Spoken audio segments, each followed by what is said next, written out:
sasabihin ko sa'yo na congratulations kasi andito na tayo ngayon. Kagaya ng 18 years old ako. Talagang proud na proud ako kung nasa na tayo ngayon. Okay, it's playing. May mga mark pa ako ng tigyawat and meron itong mga tumutubo. Itong mga ano lang yan. Nunal. Ewan ko, wala naman ako mga nunal dyan dati. Pero nagkakaroon ako ng mga nunal. Ayan, ayan, ayan. Ito meron na yun talaga dati. Kasi ito, ayan. Ba't nandito nunal? Pimples to. Ito din pimples. And na-dry na sila nung acne control na ginamit ko. Ngayon maglalagay ako ng Garnier na yung maliit lang. Acne serum naman. Kasi may times gusto ko nakakahinga rin talaga yung mukha ko. Hindi ako naglalagay ng mga cream. So ano na lang yan talaga eh. Depende sa'yo.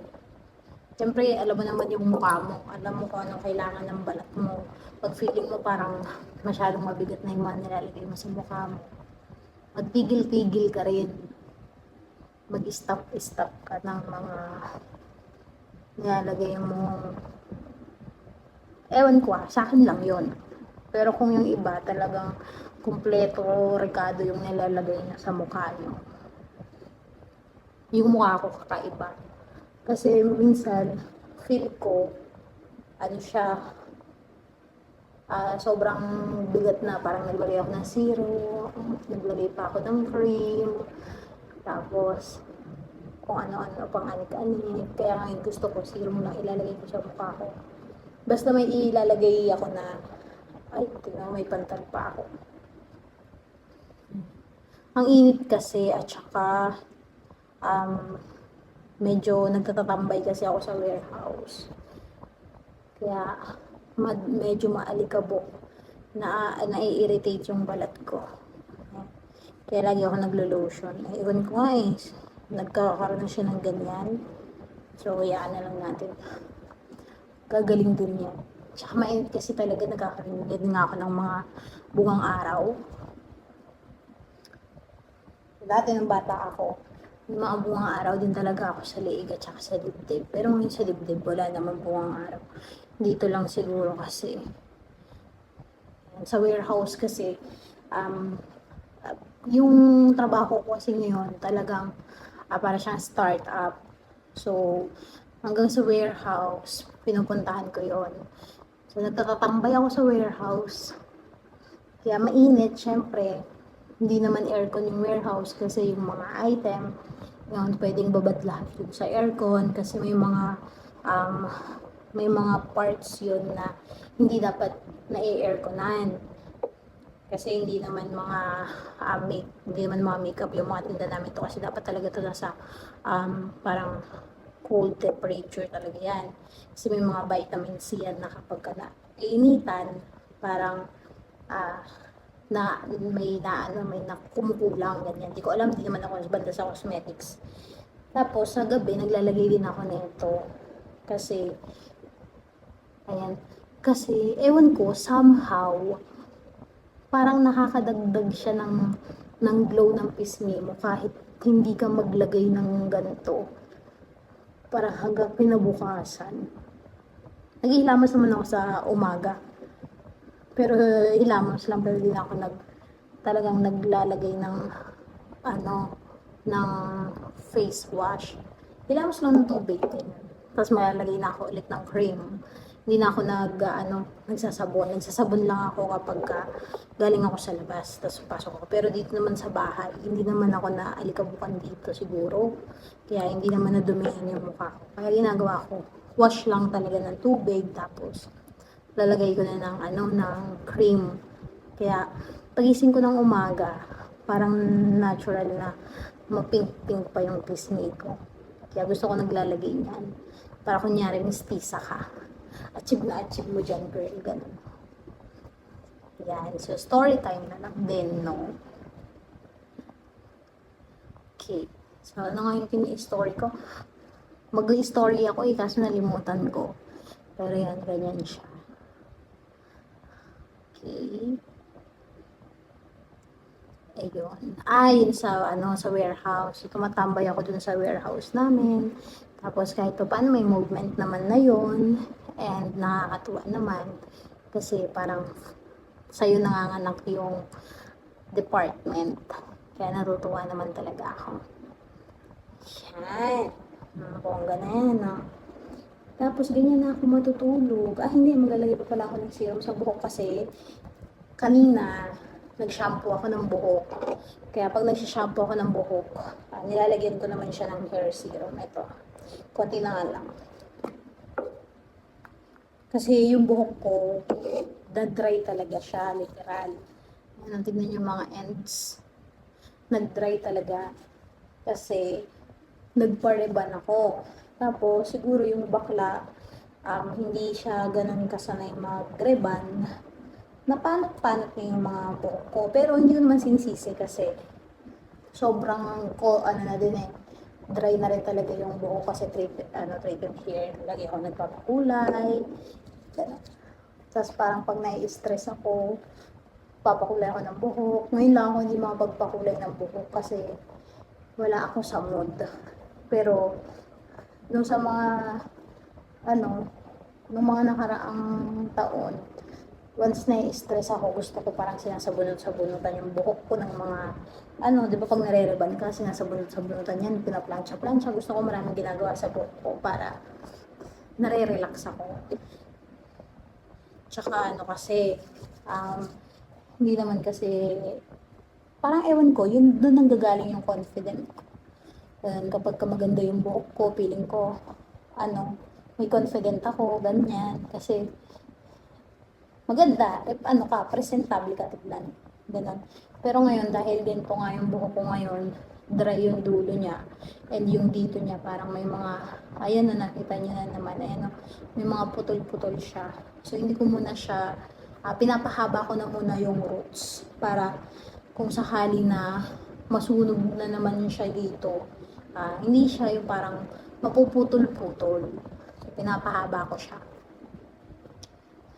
Kaya yun yung sinasabi ko, gusto ko sabunot-sabunutan nga para parang nare-refresh yung parang nare-refresh yung isip mo kasi yung trabaho ko sa marketing kasi ako, so nag-start ako talaga na nasa marketing department ako, pero gumraduate ako ng Comsci ang course ko, pero napunta ako sa marketing department. Kung alam ko lang, edi sana, ang inaral ko is, business ad major in marketing. Pero hindi naman yun yung inaral ko. Comsci talaga. Pero sa Comsci naman, meron din naman kami mga, may mga academics din naman kami doon. And halos ganun din naman. Gumagawa rin naman kami doon ng system, and para namin ipopromote yung mga ginawa namin system. So, parang marketing din naman yun. Yeah, related pa rin. Tsaka, basta may computer, para sa akin, related pa rin yun. Related pa rin sa course ko. Ayan. 8 minutes na akong, 8 minutes na pang video ko na lang yung sinasabi ko. So, yun nga. Sa bagay, lang, parang short story na kung saan na mapunta tong kwento ko. Nung college kasi ako, hindi ko naman talaga gusto yung Comsci. Baga, wala akong gustong course. Talagang gusto ko lang makagraduate, gusto ko lang matapos yung pag-aaral, kahit anong course pa yan. Okay lang, basta graduate ako ng naka-block na toga, yun ang talagang pangarap ko. Kaya yung nag-Comsci ako, hindi ko alam na mabigat pala yung aralin. Pero kahit nga ganun mabigat siya aralin, talagang independent naman talaga yung course na yon. Pagka graduate ka, di mo na kailangan mag-board exam, bar exam, kung ano pa yung mga exam na yan. Talaga pag graduate ka, okay na yun. Graduate ka na, kung gusto mo, mag-masteral ka, magkuha ka pa ng major mo. Ikaw yun, bahala ka. Kung gusto mong mag-aral ka pa, mag-doctorin ka. Ikaw bahala. Pero ako, hindi ko na afford yung mga ganong bagay. Kasi nung college ako, working student kasi ako noon. Tsaka, yun naman talaga yung pinaka-goal ko lang is graduate ng naka-block na TOGA. So, i-share ko na rin. Dati, no, second year college. Yung pinaka-first na trabaho ko talaga sa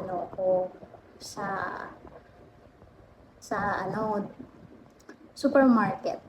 Ayan, wala natin banggitin. Sa supermarket ako. Part-time cashier ako doon. Kasi 18 ako noon. Saktong-saktong 18 ako. Hayok na hayok ako magtrabaho. Kasi nung bata ako, gusto ko talaga magtrabaho. Para gusto ko may pera ako, bibigyan ko yung mama ko. Ganun, tapos tutulong ako parang papaaral sa sarili ko. Kasi syempre yung papa ko nasa abroad siya, oo, pero hindi naman kalakihan ng sweldo ni papa ko kasi family driver siya, so hindi naman ganun kalaki yun. And sinusupply ko lang yung buko ko ng ganito para ma-absorb talaga niya yung serum na nilagay ko, para naman kahit pa paano gumagaling naman siya. And kahit pa paano gumagaling naman siya.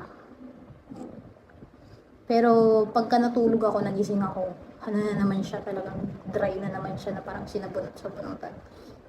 Kaya pagka ganito, sinusuklay-suklay ko na siyang ganyan para maramdaman niya naman na inaalagaan ko siya.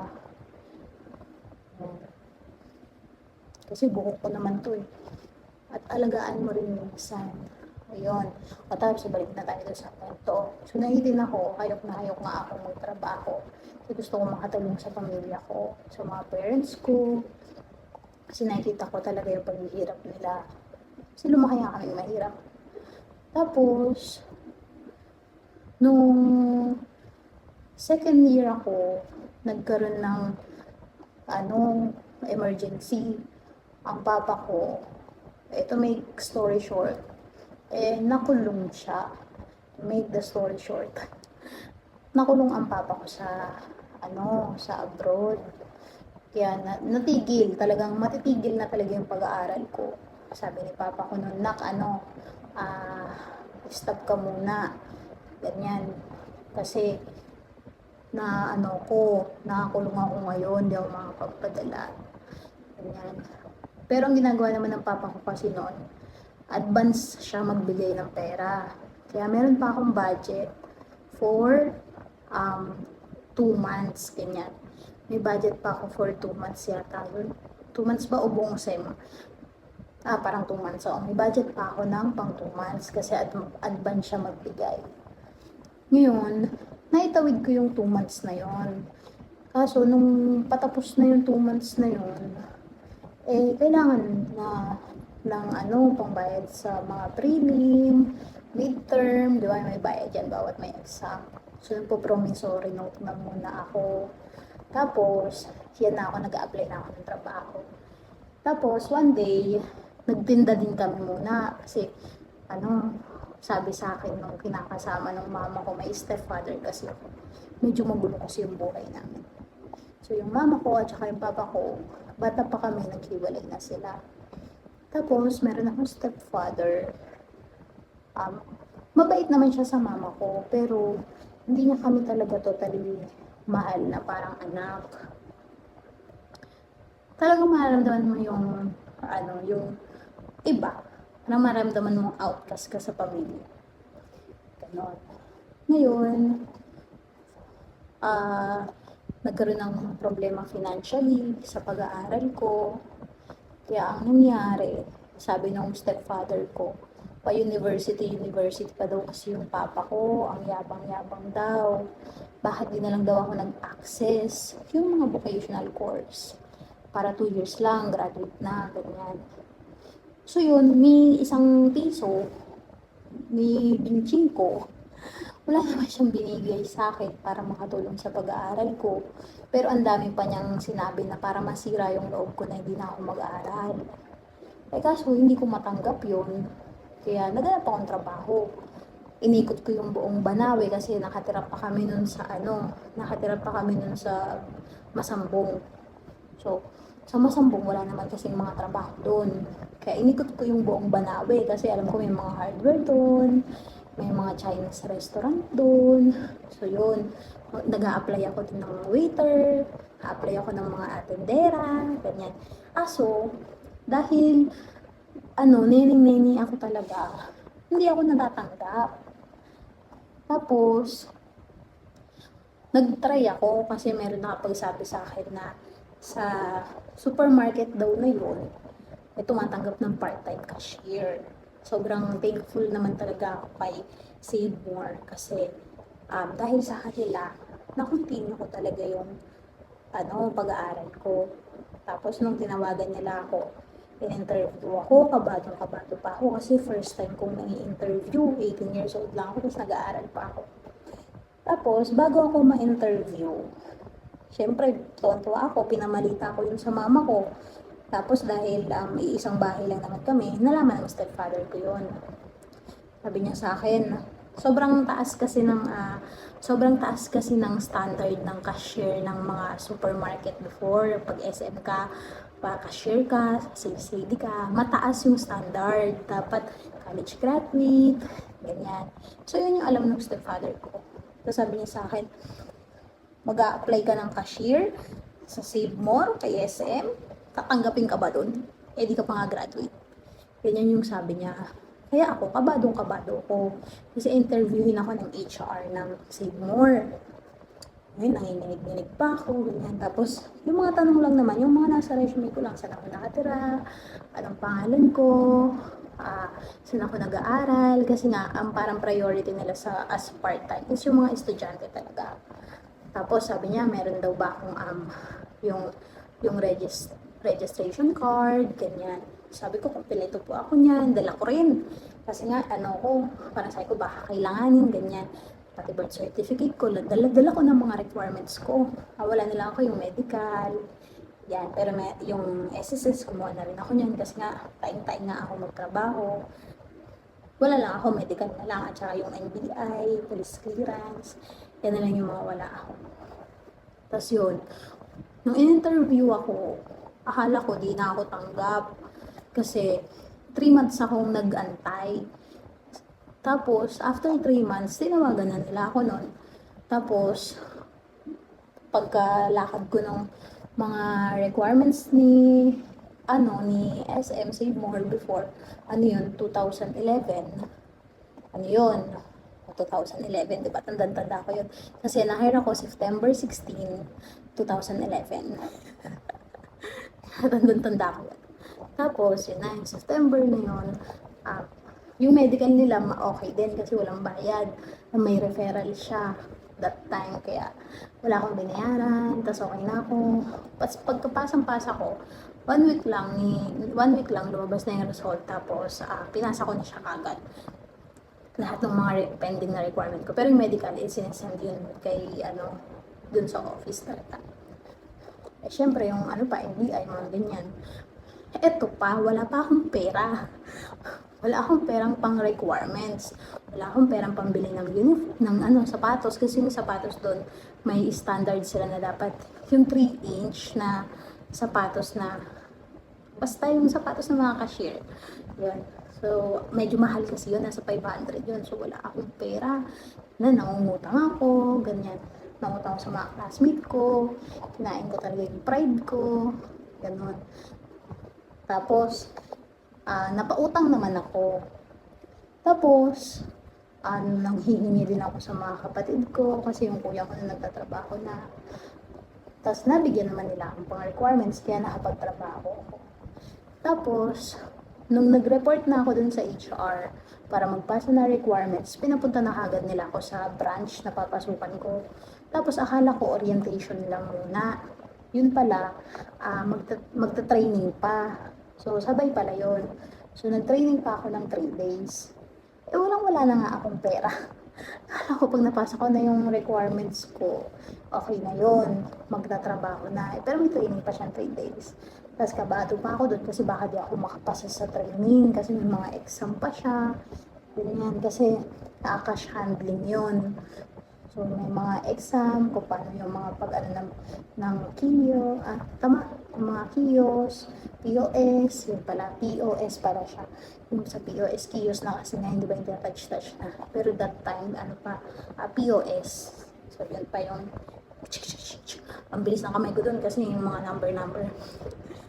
So, yun. Kaya, di ba, kumsay ako. So, madali ako sa keyboard na ganyan. Tapos, ayun. So, nakapasa ako eventually. Pero, nung last day na ng training ko, ang layo kasi nun. Kung alam niyo siguro yung Pure Gold, Laon-Laan. Tapos, imagine na Pure Gold, Laon-Laan hanggang sa Biak na Bato. Sa Biak na Bato sa Manresa. Nilakad ko yun. Hindi ko pa alam yung lugar kasi hindi naman talaga ako lakwatserang bata at saka taga Masambong ako. Hindi ko yun masyado, hindi ako familiar doon. Tapos sabi ko, kung susundan ko lang yung jeep, makakauwi ako. Kasi hindi maating na konsensya ko na sumakay sa jeep tapos hindi ako magbabayad. Kasi baka sabihin sa akin ng jeepney driver, oh, hindi ka pa nagbabayad ah. Yung mga hindi pa nagbabayad dyan, magbayad na. Yun, nahihiya ako sa gano'n. Kaya, ayun, ang ganda na niya. Oo, di ba? Nahihiya ako sa gano'n. Kaya, ang ginawa ko, naglakad ako. Nagsuot ako ng headset. So, may headset ako. Tapos naglalakad ako sa daan. Sinusundan ko yung mga jeep. Minsan, may walang jeep. So, hindi ko alam kung kakanan ako, kakaliwa ako. Aantayin ko pa.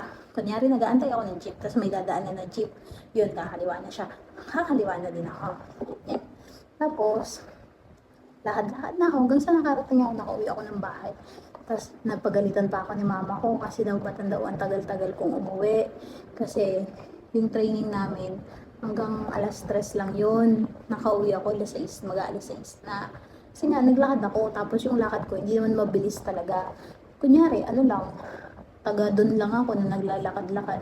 Para hindi naman nakakaawan. Tignan na naglalakad ako. Ganun. Ganun siya. Tapos that time, medyo naiiyak-iyak ako. Kasi sabi ko, kinakausap ko yung sarili ko. Bakit parang ang hirap ng buhay ko? Ganyan, kinakausap kong ganyan. Sabi ko, gusto ko lang naman mag-aral, pero ba't parang ang hirap-hirap? Ganun, tinatanong ko sa sarili ko. Pero hindi ko naman kina-question. Si Lord, di ko din siya sinusumbatan na bakit ganito, bakit ganyan, kasi wala tayong karapatan. Tsaka, hindi ka naman nag-iisa hindi naman ako nag-iisa nung mga panahon na yun. Talaga, alam ko naman na sinasamahan niya naman ako. So, yung tatanong ko lang sa sarili ko, bakit kasi ang hirap, gusto ko lang naman mag-aral, gusto ko lang naman magtrabaho, gusto ko lang naman makatulong sa pamilya ko, gusto ko lang matuloy yung mga pangarap ko sa buhay.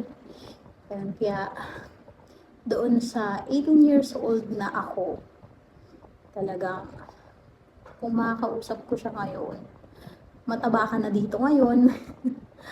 Sa 2024, mataba ka na. Noong 2011, ang sexy-sexy mo pa. Yan, nilalagay ko dito yung picture ko nung 2011. So, may picture ako nun yan. Tapos, yung picture ko din ngayon dito naman sa kabila. Sobrang taba ka talaga. Ang layo. So, yun, sabihin ko lang sa future pala. Oo nga, okay din na magsabi din ako ng future ko. Pero, yung yung 18 years old ako. So, eto, nandito na tayo sa 2024 and proud ako na nandito na tayo. And lahat ng mga pagsubok na dumating sa atin, kinakaya natin kahit na may mga part na mahirap. Kaya, okay lang yan. And sa magiging future ko naman siguro, mapapanood ko siguro itong mga after mga 5 years from now. So, sige, para mataas. Para interview 5 years from now. So, yan. So, 5 years from now, pagka pinanood mo to, hindi ka masyado maganda dito. Kasi hindi man tayo nag-ayos, naglagay lang tayo with parang antang dito, night routine, night skincare routine, tsaka nag-spray lang tayo. Ayan. So, hindi ka masyado maganda dito. Sana, dyan sa year na yan, ma-achieve mo yung gusto mong ganda, tsaka, masaya ka, and kakarali mo lahat ng pagsubok, tsaka, Ngayon, dito sa year ko na to, tatatagan ko. Kasi, 5 years from now,